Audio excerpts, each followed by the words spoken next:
You ask Tiger to solve. This deals with linear equations with one unknown. The final result is x equals 3. Let's solve it step by step. Simplify the expression. Expand the parentheses. Multiply the coefficients. Simplify the arithmetic. Group like terms. Simplify the arithmetic. Group all s terms on the left side of the equation. Subtract 6x from both sides. Group like terms. Simplify the arithmetic. Group like terms.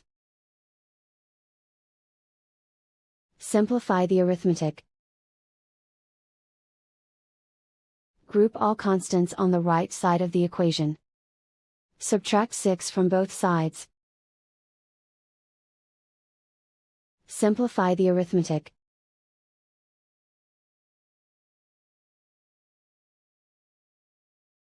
Isolate the s. Divide both sides by 6. Simplify the fraction. Find the greatest common factor of the numerator and denominator. Factor out and cancel the greatest common factor. And so the final result is x equals 3.